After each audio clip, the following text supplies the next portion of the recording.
Olá, seja muito bem-vindo ao Jornal da Record News. Esta edição também está ao vivo no nosso canal do YouTube e no Facebook da Record News. Vamos aos destaques desta quarta-feira.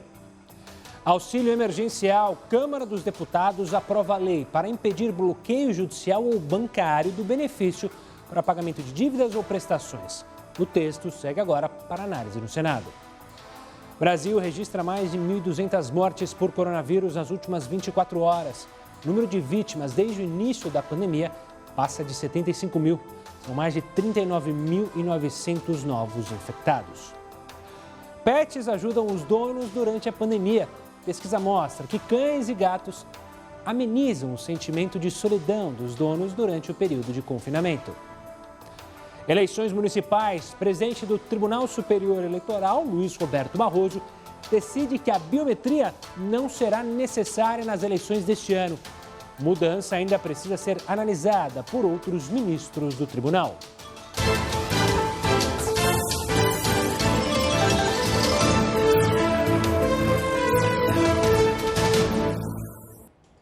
E um novo estudo identificou anticorpos que podem combater a infecção por coronavírus. O estudo foi feito por cientistas americanos e alemães e publicado na revista Nature, uma das revistas científicas mais antigas e importantes do mundo. Os anticorpos descobertos foram capazes de reduzir a carga viral, inflamação do pulmão e perda de peso de camundongos infectados pelo coronavírus. Nos testes realizados em macacos, foi verificado que os anticorpos impediram que os animais fossem contaminados pelo vírus. O estudo ainda vai passar pela revisão de especialistas, mas já é muito bem recebido pelos cientistas. Está aí mais uma notícia positiva da ciência. Agora a gente fala do governador de São Paulo, João Dória, que afirmou que não se pode considerar a celebração de festas de Ano Novo e Carnaval em meio a uma pandemia. Nós não temos que celebrar nem Ano Novo, nem Carnaval diante de uma pandemia. Apenas com a vacina pronta e aplicada e a imunização feita é que poderemos ter celebrações que fazem parte do calendário do país, mas neste momento, não. E escolas de samba avaliam o adiamento do Carnaval do ano que vem. Na sua opinião, as pessoas ainda têm medo de frequentar eventos que recebem muita gente ou não? Participe, mande sua mensagem para o nosso WhatsApp, é o 11 942 128 782, ou então pelo Facebook. Daqui a pouquinho eu estou na live para conversar com vocês. E também pelo Twitter, hashtag JRNews, você manda sua mensagem, não só da pergunta do dia, mas também sobre os assuntos abordados aqui no Jornal da Record News. Olha, os recentes recordes de novos casos diários fizeram Tóquio elevar ao nível máximo o alerta de coronavírus. A governadora da região, Yuriko Koike, afirmou que a situação na capital japonesa é bastante grave. A taxa de infecção em Tóquio chegou ao estágio vermelho, o quarto e maior nível do sistema da cidade. Os especialistas alertaram que o número de infecções vem subindo e ultrapassando os picos notificados até então. O aumento de casos é registrado principalmente entre os jovens. Na última semana, Tóquio registrou uma média de 243 novos casos por dia. A governadora reforçou o pedido para que as pessoas evitem viagens desnecessárias. Políticos e usuários das redes sociais vêm pressionando o governo para a tomada de medidas mais rígidas. Eles também pedem que seja cancelado o lançamento de uma grande campanha governamental para fomentar o turismo doméstico. Apesar do cenário, o primeiro-ministro japonês Shinzo Abe não parece disposto a decretar novamente estado de emergência devido à recessão econômica. E nesta quarta-feira morreu mais uma vítima de intoxicação pela cerveja da Baker, em Belo Horizonte. Segundo a Polícia Civil, José Osvaldo de Faria, de 66 anos, estava internado há 1 ano e 5 meses por intoxicação. Ele teve 5 paradas cardiorrespiratórias, pneumonias, perdeu completamente a visão e estava com paralisia nas pernas e também na face. Esta é a 9ª morte por dietilenglicol. 11 funcionários da cervejaria já foram indiciados pela Polícia Civil. Ela mesmo participando de sessões virtuais, um deputado do Distrito Federal dobrou as despesas com combustíveis no mês de maio. De acordo com o levantamento da Câmara Legislativa no Distrito Federal, Em fevereiro, Fernando Fernandes, este que você vê aí na tela, gastou R$ 531 com combustíveis. Em maio, as despesas chegaram, anote aí, R$ 1.200. As notas fiscais disponíveis no site da Câmara revelam que ao longo do mês de maio, o deputado abasteceu 10 vezes e colocou 336 litros de gasolina no veículo. A quantidade de combustível é suficiente para rodar por quase 3.500 quilômetros. O equivalente a uma viagem de carro entre Brasília, a nossa capital, até a capital dos Hermanos, na Argentina, em Buenos Aires. Em nota, Fernando Fernandes informou que o maior gasto ocorreu devido a ações sociais que ele precisou fazer na região. Ele ainda afirmou que o carro alugado pela Câmara tem uma autonomia baixa. O parlamentar também disse que o gasto foi menor em fevereiro, porque o veículo só foi alugado a partir da segunda metade do mês. E a quarentena trouxe diversos sentimentos para as pessoas. O principal deles, solidão. E muita gente encontrou nos bichinhos de estimação uma forma de amenizar esse sentimento. Eles são os nossos eternos companheiros e estão sempre juntinhos de nós. E não importa o que aconteça com você. Os animais de estimação ganharam um lugar importante na vida das pessoas. Eles fazem parte da família. E agora, nessa pandemia, esse contato ficou ainda mais intenso. E os pets têm ajudado a saúde mental das pessoas. Os pets podem ser grandes aliados na manutenção da saúde mental, especialmente nessa fase de pandemia e isolamento social. Eles costumam ser muito divertidos. As brincadeiras, as caretas, o jeito quase humano de pedir o que querem, pode tornar o dia mais leve e alegre. Eles dependem inteiramente dos seus donos, como se fossem eternas crianças. E essa demanda por cuidados dá ao dono a sensação de ser útil e importante. Empresta um significado especial à vida de quem cuida e quem trata do animal. Uma pesquisa publicada na revista acadêmica Journal of Veterinary Behavior analisou o papel dos animais durante essa pandemia. E os pesquisadores entrevistaram quase 1.300 pessoas na Espanha. Elas tinham que falar sobre a relação com os animais de estimação durante a quarentena. Lá na Espanha, essas regras de confinamento foram bastante rígidas. A polícia chegou a ser convocada para vigiar as ruas e multar quem estivesse fora de casa. Apenas um morador de cada casa podia sair para poder comprar os itens que são essenciais.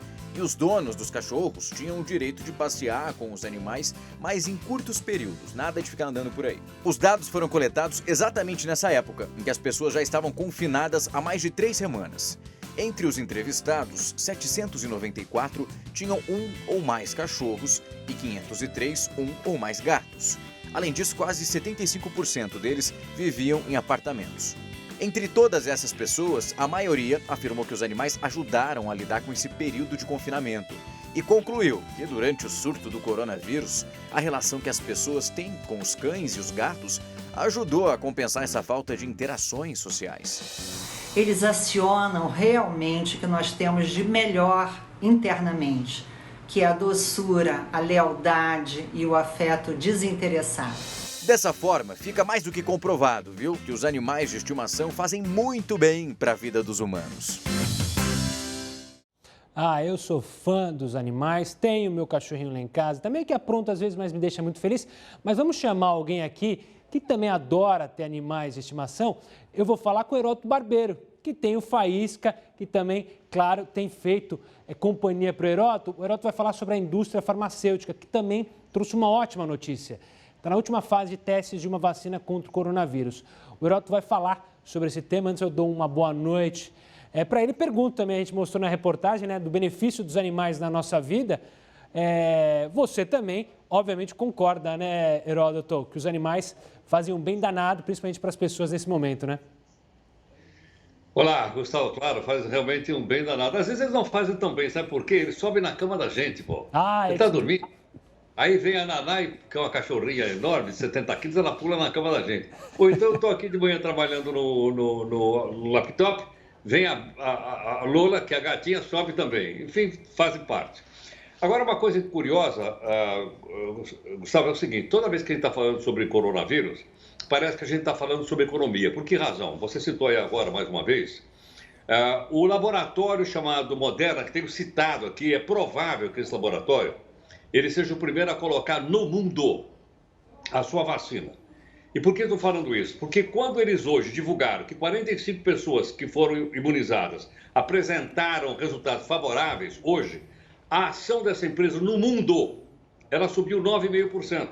Então, olha, é ciência ou é economia? Como nós estamos vivendo uma época de um capitalismo avançado, as coisas acabam se misturando. Aliás, contagiou até a Bolsa de Valores de São Paulo.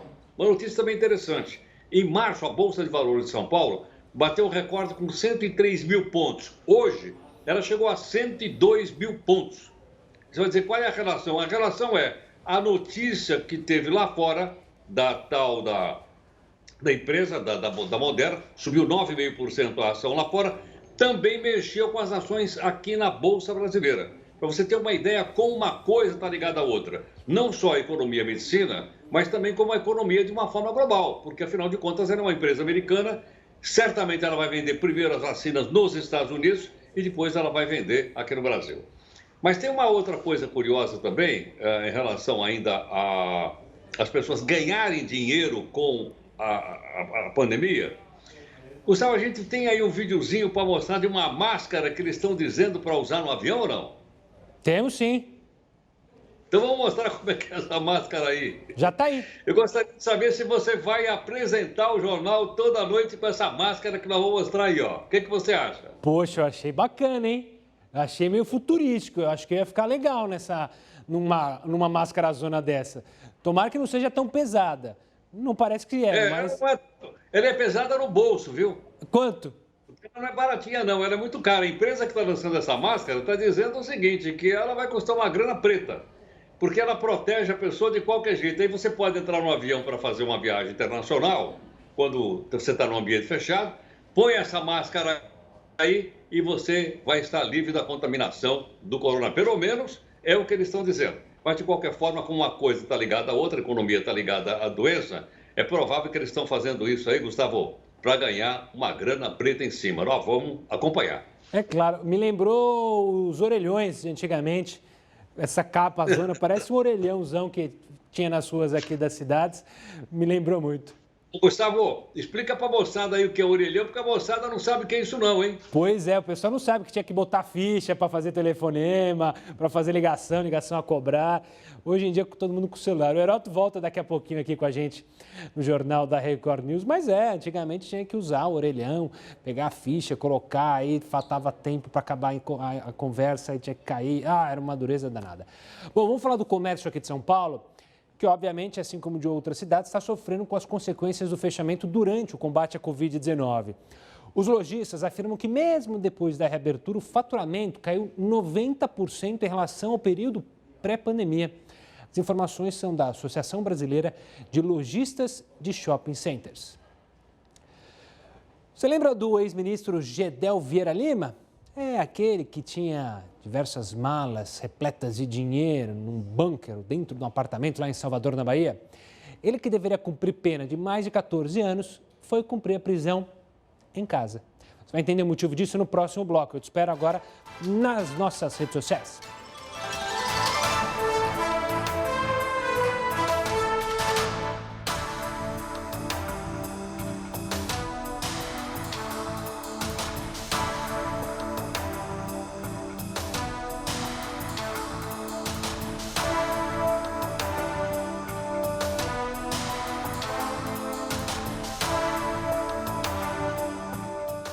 Nove horas e 19 minutos. Sua participação aqui, hoje a gente está perguntando, pegou o gancho do pessoal com medo do carnaval, nas escolas de samba, né, nos barracões de produzir o carnaval, para perguntar se as pessoas estão com medo ainda de estar em locais com muita gente. Nilson de São Paulo, sim, porém tem outra parcela da população que vai desfilar e assistir sem medo nenhum.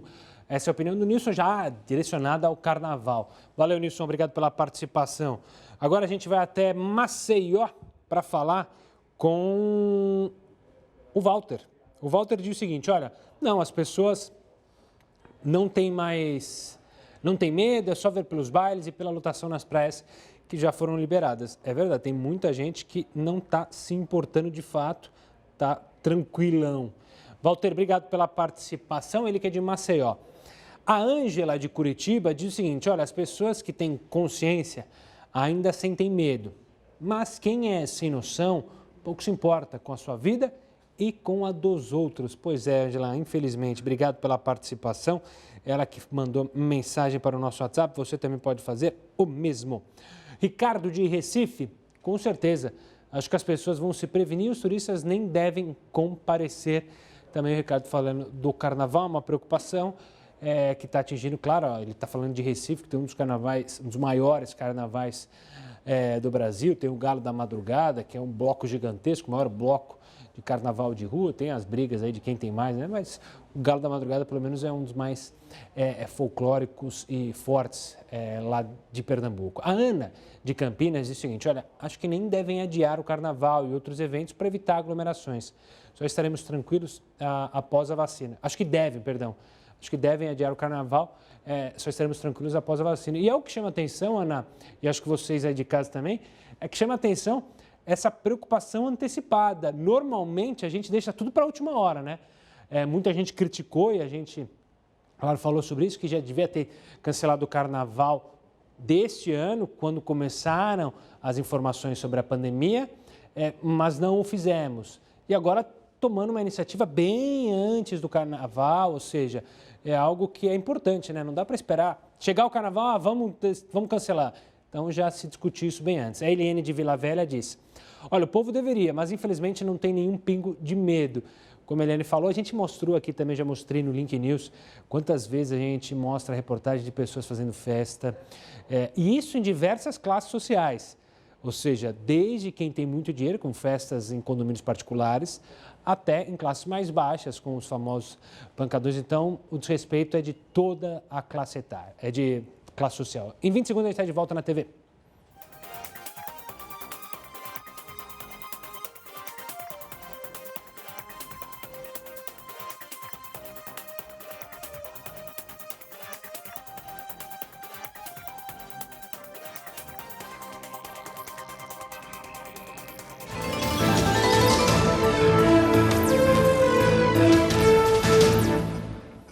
JR News de volta para falar do presidente do Tribunal Superior Eleitoral, Luiz Roberto Barroso, que decidiu que não terá biometria nas eleições deste ano. A decisão ainda precisa ser analisada pelos outros ministros do tribunal. O ministro Barroso se reuniu com infectologistas que consideraram que a biometria pode aumentar os riscos de infecção, uma vez que os eleitores devem colocar o dedo no aparelho que faz a leitura da digital e o leitor não pode ser higienizado com frequência. Outro ponto levantado pelos especialistas é que o voto biométrico poderia aumentar as aglomerações, já que a votação com biometria é mais demorada do que a votação com assinatura no caderno de votações. Quase 120 milhões de brasileiros estariam aptos a votar por biometria nas eleições municipais deste ano. Mas, com a decisão do presidente do Tribunal Superior Eleitoral, a tecnologia só deve ser usada nas eleições de 2022. E ainda sobre esse assunto, o Heródoto vai contar para a gente as últimas informações sobre as eleições deste ano, as novidades. Diga lá, Heródoto. Olha, Gustavo, tem uma porção de coisas aí em relação às eleições que vão acontecer no mês de novembro, eleição para prefeito e para vereador, tem muita coisa. Então, acho que aos poucos, assim, a gente vai se acostumando a elas e tal, e a gente vai criando aí uma consciência nas pessoas, para que as pessoas possam escolher o melhor candidato a prefeito e o melhor candidato a vereador. Bom, então vamos a algumas coisinhas aqui de hoje. Começamos por essa que você acabou de explicar aí agora, que é essa, não vai ter biometria, então não vai ser possível colocar o dedo lá, eu vou ter que levar meu título eleitoral.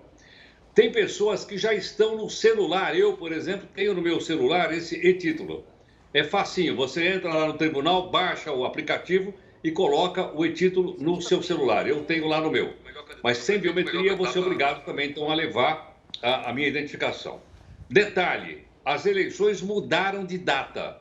Não vai ser mais no 3 de novembro. Olha aí, o primeiro turno foi para 15 de novembro, que, aliás, como todo mundo sabe, é o dia que se comemora a proclamação da República do Brasil. O segundo turno vai para 29 de novembro. Atenção aí. Eu estou falando, segundo turno é só para prefeito, para vereador não tem segundo turno, ok ou não? Muito bem. Então vamos lá, outra informação. Bom, onde é que tem segundo turno? Olha aí, ó. Segundo turno é só em cidade com mais de 200 mil habitantes.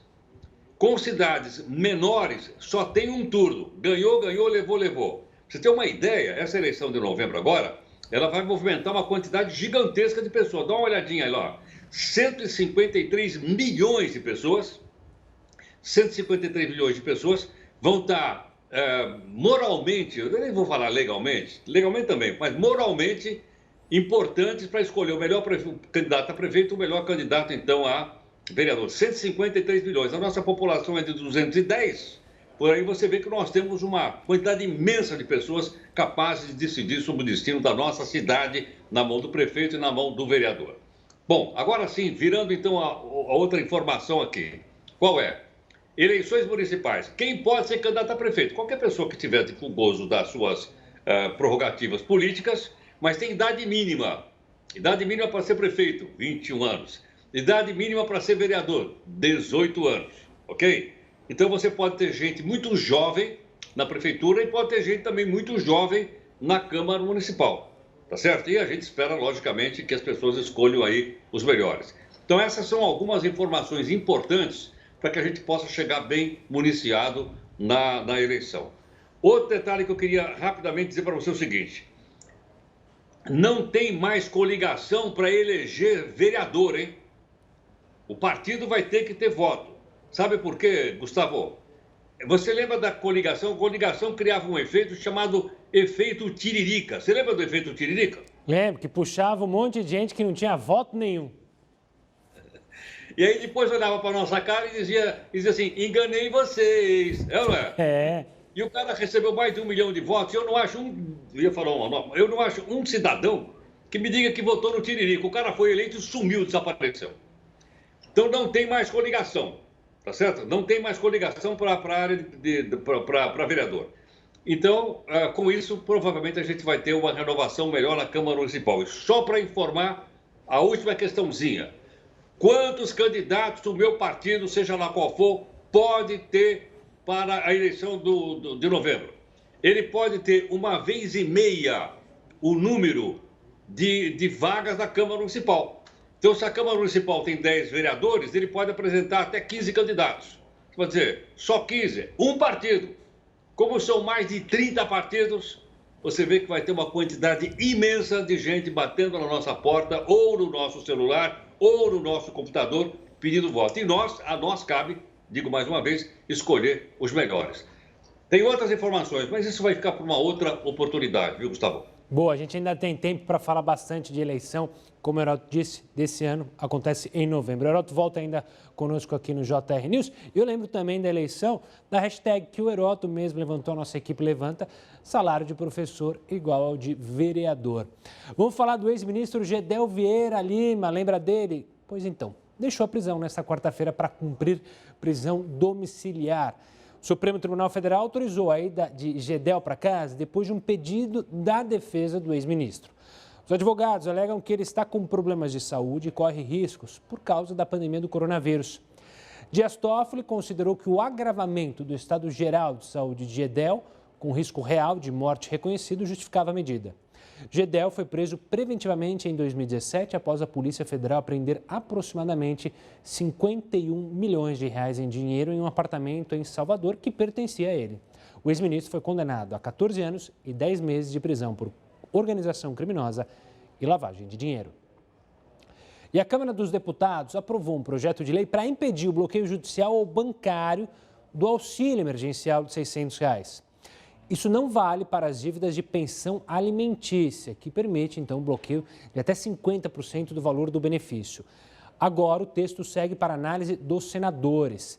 Eles, se aprovarem, o próximo passo, então, é para a sanção do presidente Jair Bolsonaro. Sari Corte Real virou ré por abandono de incapaz com resultado de morte do menino Miguel, de 5 anos. Para quem não lembra, ele caiu do 9º andar de um prédio em Recife. No próximo bloco, você vai ter mais informações sobre esse e outros assuntos. Agora eu te espero na nossa live.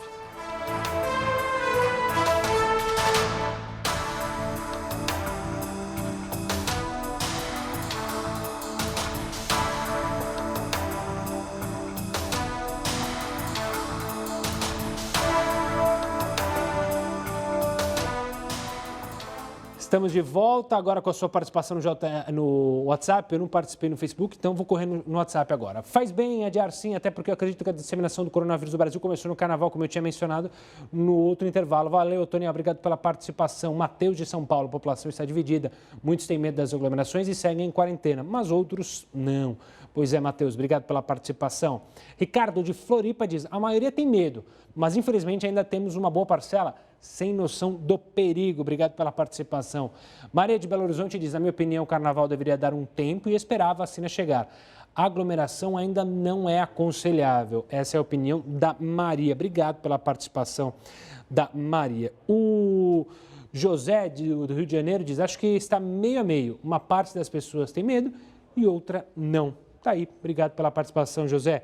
Vamos até Porto Alegre com o Mário. Com certeza, acho que a maioria das pessoas tem medo de aglomerações. Obrigado pela participação. Agora eu vou para o Face.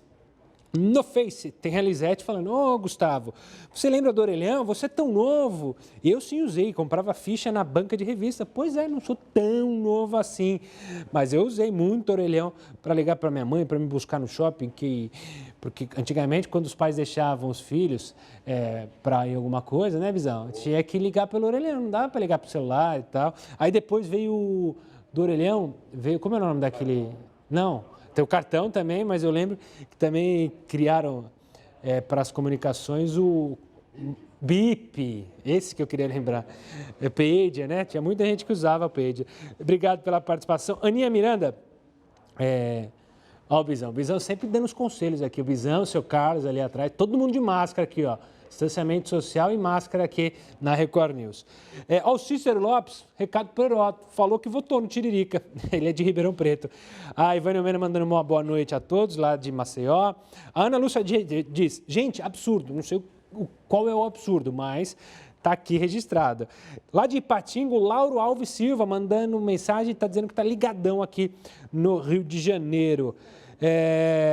O Flávio Vila, o STF dando pitaco nas eleições. Na verdade, não é o STF, apesar do Barroso ser do STF, ele também é do Tribunal Superior Eleitoral. É esse tribunal que coordena as ações. Entendeu, Flávio? Decidiu que não ia usar a biometria esse ano, enfim. Quem fez a biometria se inscreveu ali, gastou tempo e não vai ter que fazer. Boa noite. Quanto tempo tem? Lúcia Helena, ainda não tem um tempinho. A Ivânia Mena, hein? A Ana Lúcia diz parabéns pelo jornal. A Aninha Miranda está acompanhando a gente. A Laurita diz que as urnas não eletrônicas não são confiáveis. Eu tenho minhas ressalvas, mas acho que sempre vamos falar que isso ou aquilo não é confiável. Mas enfim, obrigado pela participação. Em 20 segundos a gente está de volta na tela da sua TV.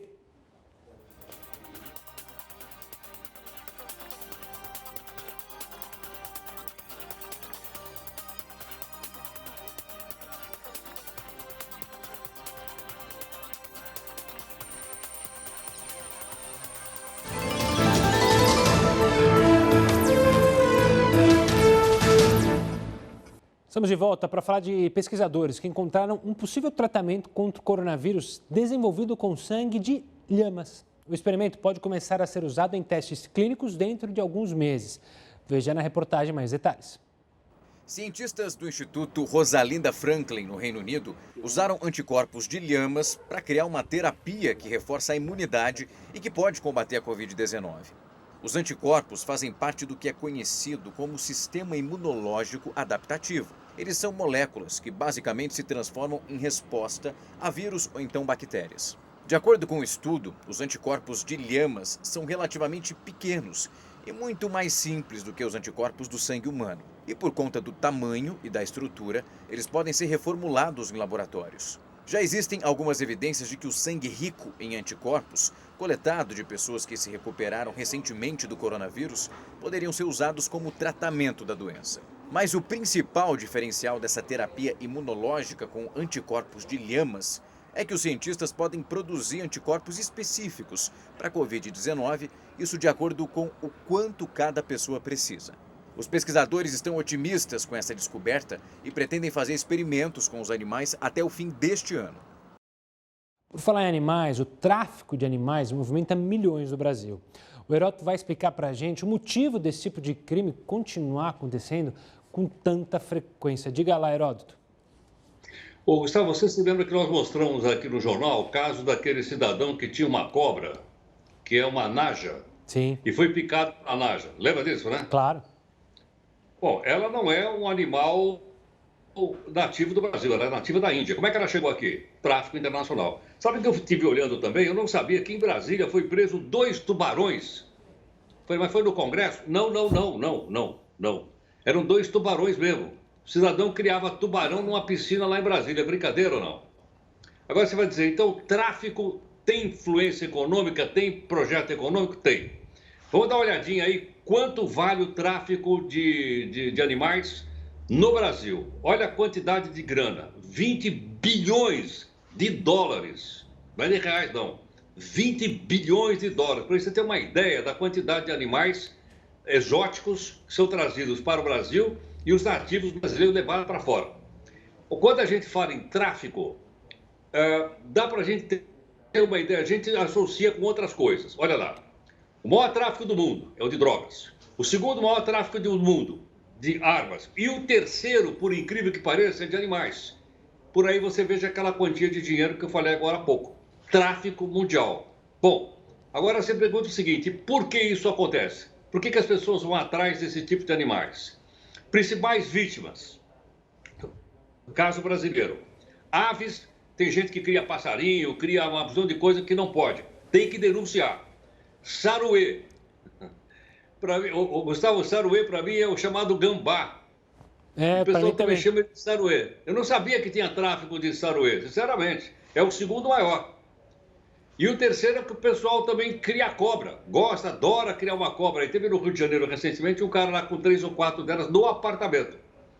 Não pode fazer isso, não pode. O que a gente faz? Tem que denunciar no meio ambiente. Bom, essas são as vítimas. Agora a pergunta que não quer calar é o seguinte, afinal de contas, por que motivo as pessoas fazem isso? Primeiro, ganhar dinheiro. O comércio que você viu ali é muita grana. Segundo, exibicionismo. Sabe o que eu tenho na minha casa? Eu tenho uma coruja na minha casa, exibicionismo. Terceiro, para alguns é hobby. Então o cara, em vez de fazer coisas mais próximas à natureza, ele resolve tirar os animais da natureza e criar como hobby. Então são esses 3 motivos principais. Agora a pergunta é o seguinte, tem lei? Tem. Olha a lei. Detenção, o cara nem vai para a cadeia. Detenção de 1 a 6 meses e multa que pode chegar a 10 mil reais, que geralmente os caras não pagam. A Polícia Ambiental não tem força para poder cobrar essas multas. Detenção de 1 a 6 meses. Por esse motivo é que esse comércio, que não podemos cooperar com ele, vale 20 bilhões de dólares no Brasil. É isso aí, Gustavo, olha aí. Tristes dados. Heródoto, obrigado pela participação. Daqui a pouco o Heródoto volta para falar mais. Agora vamos falar da Sari Corte Real, que virou ré e tem prazo de 10 dias para responder à acusação de abandono de incapaz com resultado de morte no caso Miguel. Você lembra bem, um menino de 5 anos caiu do 9º andar de um prédio em Recife. A denúncia do Ministério Público de Pernambuco inclui agravantes de crime contra a criança durante o período de calamidade pública. O crime de abandono de incapaz com resultado de morte tem pena de 4 a 12 anos de prisão.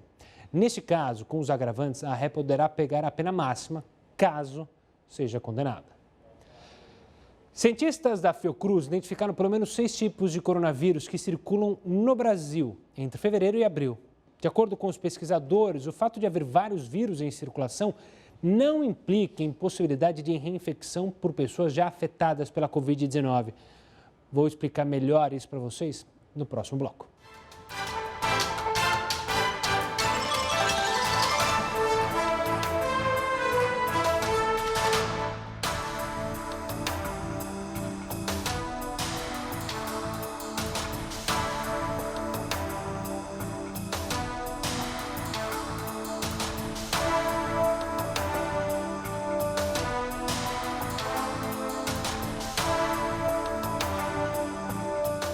Estamos no ar com mais a sua participação aqui pelo WhatsApp. Primeiro, Messias de Recife disse sim, o pessoal perdeu o medo de qualquer evento com aglomeração. Pois é, Messias, obrigado pela participação. Agora a gente vai até São Paulo aqui com a Val, ou Val? Eu não sei, fiquei na dúvida. Com certeza, acho que tem que cancelar o carnaval mesmo. Tá aí a opinião do Val, obrigado pela participação. Elenir, de Blumenau, diz, acho que as pessoas não têm medo de ir nesses eventos e é justamente por isso que querem adiar o carnaval. Tá aí um bom ponto, né? Já que o pessoal não tem medo, então vamos segurar a onda, senão o pessoal vai mesmo. Elenir, obrigado pela participação. E tem outra coisa, né? Principalmente o carnaval de desfile, que os profissionais do carnaval se reúnem nos barracões para confeccionar as fantasias, os carros alegóricos, eles ficam sempre muito juntos, né? Então o risco de ter a infecção entre os profissionais do carnaval também é uma preocupação. Gunnar agora participa de Balneário Barra do Sul. Dependendo da região do país, as pessoas têm medo sim, tá aí. Obrigado pela participação, Gunnar. Fábio de Curitiba diz, acho que isso depende muito do lugar e da faixa etária das pessoas. De fato, varia isso mesmo, de acordo com o nível social também, claro. Fábio de Curitiba, acho que isso depende muito do lugar e da faixa etária. Foi essa que eu li, não foi? Acabou? Faixa etária das pessoas? Rosana. Rosana de São Paulo, depende. Tem gente que tem muito medo e gente que não tem medo nenhum. É o famoso vareia, como diria o outro. Varia mesmo. Luiz Fabiano Santos, sempre ligado nas notícias e também assistindo as lives. Poxa, você é fera, hein, Luz?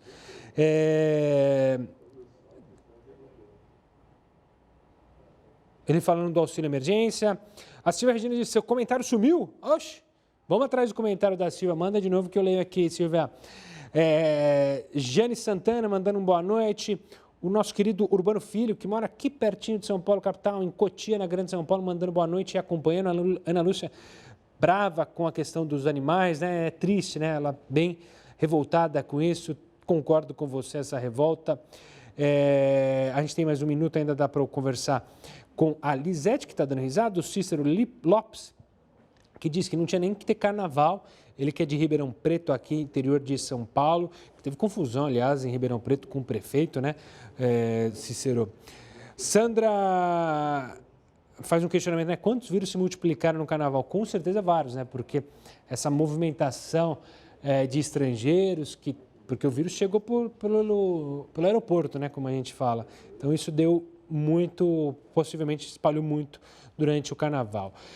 Em 20 segundos a gente está de volta na tela da sua TV. Até já!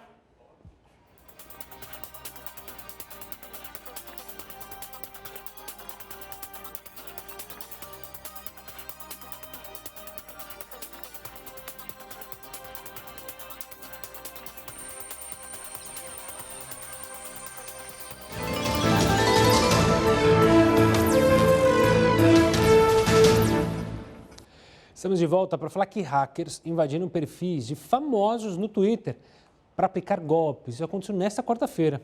O ataque de hackers atingiu as contas dos bilionários Bill Gates, Jeff Bezos, Elon Musk, que é o presidente da Tesla, do ex-presidente dos Estados Unidos, Barack Obama, e até do rapper Kanye West, além de empresas como a Apple e a Uber. As contas invadidas publicaram posts parecidos em que prometiam, abre aspas, devolver em dobro o dinheiro que os seguidores mandassem por meio de bitcoins. Tá aí, por isso que todo cuidado é pouco no mundo digital, até gigantes e famosos foram atacados por hackers. Olha, o governo federal autorizou que empresas recontratem funcionários demitidos por um salário mais baixo durante a pandemia do coronavírus. Estranhou? Bom, a gente trouxe aqui para conversar com a gente o advogado e especialista em direito trabalhista, Paulo Halim, para explicar isso, que é algo tomado justamente por causa da pandemia. Doutor Paulo, explica para a gente como é que vai funcionar isso, ou seja, quem foi demitido pode ser recontratado por um salário menor do que tinha na época que foi demitido? Isso pode, isso não pode? Explique, por favor. Boa noite, Gustavo. Boa noite a todos os telespectadores. É uma situação bastante delicada, né, que nós estamos vivendo. E aí nós temos essa portaria, a portaria 16655 de 2020.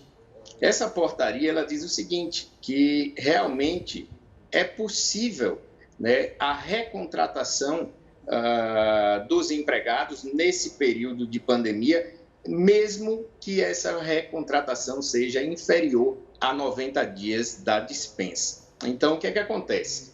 Antes, né, dessa portaria, estava em vigor uma antiga portaria de 1992 e que realmente não admitia a recontratação de empregados despedidos em até 30 dias. Né? Então, após essa portaria de 14 de julho de 2020, portaria bem recente, né?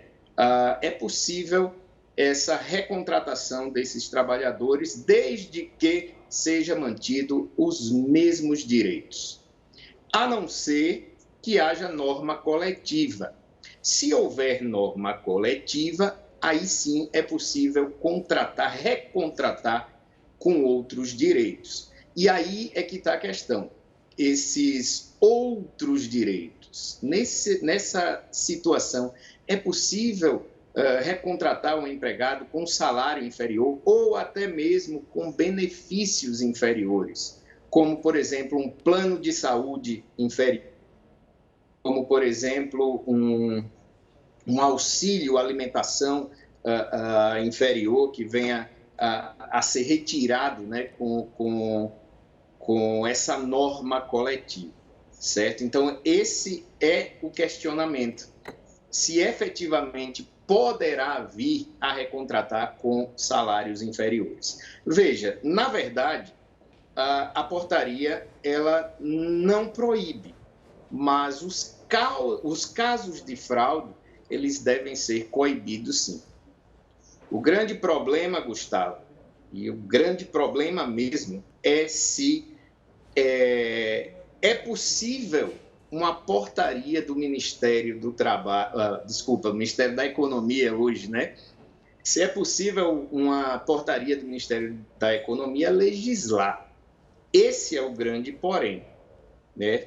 Porque, na verdade, quem deve tratar das normas relativas à CLT é o Congresso e não uma portaria. A portaria, na verdade, é um norte para a atuação dos auditores fiscais do trabalho. Então, há impedimento de contratação com salários inferiores? Realmente não há.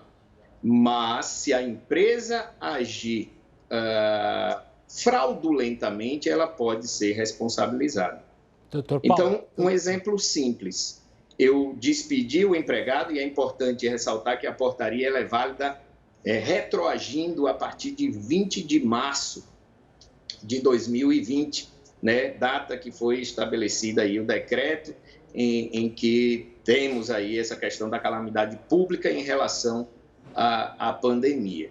Então, a empresa, ela se despedir um empregado, por exemplo, e recontratar esse empregado com um contrato de experiência, isso daí é configurado como fraude, entendeu? Então, é apenas uma das situações em que pode ser configurada fraude nessa situação e, obviamente, a empresa vai responder por isso. Doutor Paulo, quero agradecer demais pela explicação simples sobre esse assunto, que, claro, a gente tem que ficar muito de olho. Obrigado pela participação. Agora a gente volta a falar sobre pesquisas científicas, porque o pessoal da Fiocruz identificou pelo menos 6 tipos do coronavírus que circulam aqui no Brasil, que circularam, entre fevereiro e abril. Os cientistas analisaram 95 genomas completos do vírus coletados em pacientes de 9 estados do país e, por meio dessa pesquisa, encontraram esses diferentes tipos. De acordo com os pesquisadores, o fato de haver vários vírus em circulação não implica em possibilidade de reinfecção por pessoas já afetadas pela Covid-19 uma vez. A pesquisa mostra ainda que uma possível sublinhagem europeia do vírus pode ter chegado ao Brasil e sofrido mutações. Isso deu origem ao subtipo brasileiro responsável pela maior parte das transmissões comunitárias. Agora a gente fala do presidente Jair Bolsonaro, que sancionou nesta quarta-feira um novo marco legal do saneamento básico, que a gente falou bastante aqui. Atualmente, o saneamento é prestado majoritariamente por empresas públicas estaduais e a nova lei pretende ampliar a presença do setor privado na área. O texto aprovado tem, entre outros objetivos, universalizar o saneamento, prevendo coleta de esgoto para 90% da população e o fornecimento de água potável para 99% da população até o fim de 2033. Para o ministro da Economia, Paulo Guedes, a nova lei vai gerar entre 600 e 700 bilhões de reais em investimentos no setor. Nas últimas semanas, a gente tem usado bastante e tem falado bastante de um termo discutindo a contaminação da população por coronavírus. O termo você já deve ter ouvido é imunidade de rebanho. Mas o que é isso? Gesmar Rodrigues, coordenadora da Associação Brasileira de Alergia e Imunologia, vai explicar para a gente o termo e tentar também decifrar por que ele está sendo tão falado agora, porque tem gente que fala, olha, a imunidade de rebanho pode estar assim, não está. Doutor, obrigado pela participação. Primeiro, brevemente, explica para a gente o que é essa imunidade de rebanho que tanta gente ouve falar. Assim, obrigado pelo convite, uma boa noite, é um prazer estar aqui com vocês. Então, esse termo imunidade de rebanho é um termo que é utilizado para a gente saber o quanto da nossa população já teve contato com um determinado vírus ou uma determinada bactéria. E o quanto dessa população já conseguiu efetivamente obter uma imunidade contra esses vírus ou essas bactérias. E, doutor... Pois não? Não, isso que eu ia perguntar, doutor. Antigamente a gente tinha uma noção que era muito difícil chegar essa imunidade de rebanho, mas alguns estudos agora vieram com uma outra contrapartida. Olha, a imunidade de rebanho pode ser um pouco diferente, a gente pode estar próximo. Por que aconteceu? O que significam esses estudos? O que de concreto tem? Que a gente pode confiar ou não? Então, de concreto, o que nós temos aqui, nós precisamos em torno de 50%, 70% da população infectada para ter uma imunidade de rebanho. Dependendo da doença, esse nível pode ser um pouco menor, em torno de 40%, 45%. Independente desses valores, para o coronavírus, a gente tem níveis muito baixos de detecção de anticorpos na população. Então, assim, é difícil, nesse momento, nós falarmos que estamos próximo da imunidade de rebanho. É muito pouco provável que a gente vai atingir isso num período tão curto de tempo. E não é algo que não só nosso governo, mas os governos dos países devem se preocupar em atingir, Eu lembro que a Suécia foi uma das primeiras que acreditava nisso, Olha, a gente não vai fechar nada porque a gente acredita na imunidade de rebanho. Mas isso provou ser muito arriscado, é isso, doutor? Isso é muito arriscado, porque nós temos uma doença em que mais ou menos 90% das pessoas vão evoluir muito bem. 10% vão precisar de internação, 5% das pessoas vão precisar de internação em UTI e 1% efetivamente acaba indo a óbito, dos sintomáticos, Se nós pegarmos uma população brasileira de 200 milhões de habitantes e a gente for querer atingir uma imunidade de rebanho de 50% que seja, um nível mais baixo, nós vamos estar falando aí de aproximadamente 100 milhões de pessoas infectadas. Dessas 100 milhões de pessoas infectadas, 10 milhões serão internadas, 5 milhões em UTI e 1 milhão de óbitos. Então, o custo de vidas para chegar na unidade de rebanho, como foi desejado por diversos países, será muito elevado. Efetivamente, não é a melhor estratégia para nós conseguirmos fazer o controle do coronavírus. Eu imagino a lotação dos hospitais e, por isso, a preocupação. Mas, então, de fato, a imunidade de rebanho deve ser desconsiderada e é por isso que é preciso explicar para as pessoas o quão ela pode ser perigosa, doutor?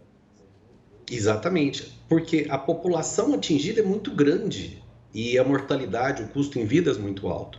Nesse momento, enquanto nós não temos uma vacina que seja realmente eficaz, enquanto nós não temos um tratamento que é realmente eficaz, nós temos que valorizar as medidas de proteção individual, o uso de máscaras, o distanciamento, evitar aglomerações e também melhorar a nossa qualidade de vida. Então, à medida que a gente se alimenta melhor, que a gente dorme melhor e cuidar do nosso bem-estar mental, isso vai ajudar com que a gente possa ter uma imunidade melhor e ajudar a que, quando nós pegarmos o vírus, ele tenha menos problemas para a gente.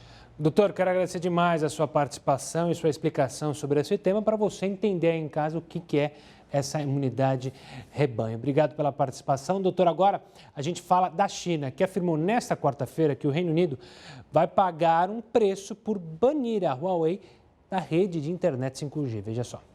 Os chineses disseram que vão tomar todas as medidas necessárias para proteger os interesses do país e que a decisão britânica foi impulsionada pela politização de questões comerciais e tecnológicas. Ontem, o Reino Unido voltou atrás e decidiu excluir todo o material da empresa chinesa da rede 5G. Em janeiro, o governo britânico havia permitido que a gigante tecnológica tivesse um papel limitado na montagem da nova geração da internet móvel. Mas por que isso aconteceu? Em 2005, os Estados Unidos levantaram uma suspeita de que os equipamentos da Huawei seriam usados pelo governo da China para espionar as pessoas. Em 2018, com a guerra comercial entre as duas potências, a desconfiança aumentou. Aqui no Brasil, o ministro das Comunicações, Fábio Faria, afirmou que o leilão da internet 5G foi adiado para 2021. No mês passado, o embaixador americano no Brasil, Todd Chapman, disse que os Estados Unidos estudam a possibilidade de subsidiar a venda de equipamentos das empresas Ericsson e Nokia, isso para o 5G brasileiro. A iniciativa é vista como uma maneira de impedir que o Brasil use os equipamentos da Huawei para essa montagem da nova rede de internet. O presidente Jair Bolsonaro, no entanto, disse que o leilão do 5G vai considerar questões de soberania, segurança de dados e política externa. Em março, depois de uma conversa com o líder chinês Xi Jinping, o governo brasileiro, por meio do Gabinete de Segurança Institucional, publicou requisitos para a operação do 5G no país. O documento foi visto como um sinal verde para a participação da gigante chinesa. E o Jornal da Record News fica por aqui. Acompanhe agora mais uma edição do Jornal da Record e tenha uma ótima noite. Tchau, tchau.